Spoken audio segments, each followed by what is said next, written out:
هاردی سەلامی ئەو کەسی بۆی دەژیا و بۆی دەمرد ئێستا لەگەڵی دەژی؟ هۆکار چی بوو؟ ئەو سەرگیری لەگەڵ خات و پەریسا کرد. تەواوی زانیاریەکان لە کلیل میدیا.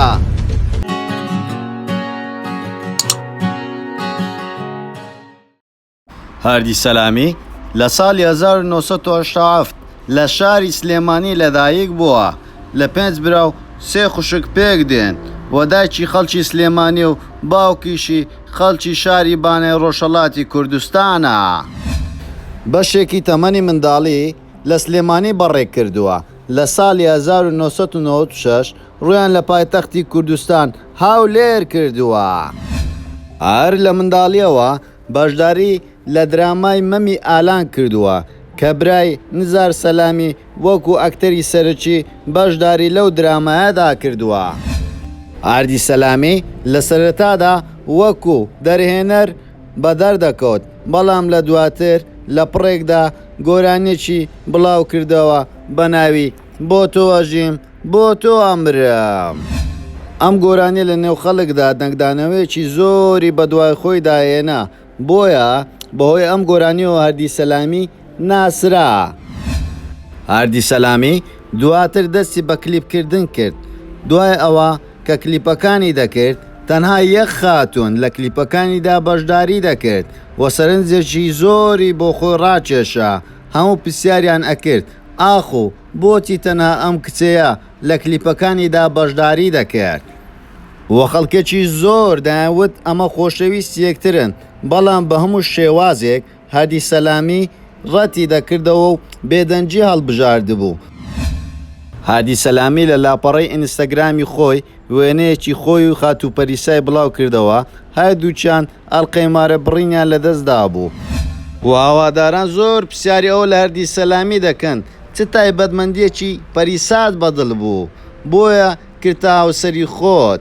هاردی سەلامیش لە وەڵامدا دەڵێ من و خاتوپەریسا زۆر خاڵی هاوبەشمان لە یەکترین نێزیکە. خاتوپەریسا تایبەتمەندیەکی جیاوازی تێدایە، زوو لە شتەکان تێدەگا، بۆیە بە کەمترین مناقەشە دەگەینە نەتیجە.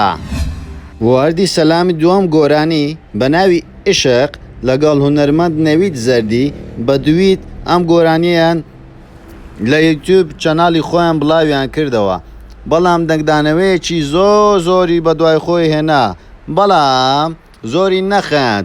هونەرمەند سوپەر ساکۆ هاتە سەرخەت، وتی ئاوازەکە کۆپیڕایتی گۆرانی منە، بۆیە هەرزوو گۆرانێکیان لە یوتیوب ڕەش کردەوە و نەوید زەردی بێدەنگ نەبوو، چەند کەناڵێکی تۆمەتبار کرد.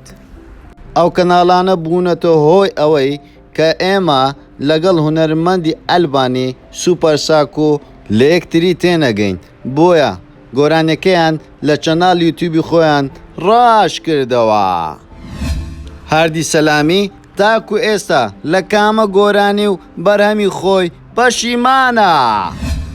هاردی سەلامی لە دیمانەیەک باز لەوە دەکاتن کە لە گۆرانی چی دیوە پەشیمانە، لەبەرەوەی دەڵێتن گۆرانیەکان و بەرهەمەکانی من لە ئاستێکن، ئەم گۆرانیەشم لە ئاستێکی ترە، بۆیە لە یوتیوب چەناڵەکەی خۆم ڕیمۆڤم کردووە، لە ئێستادا لە ناو کەناڵەکەی خۆمدانە.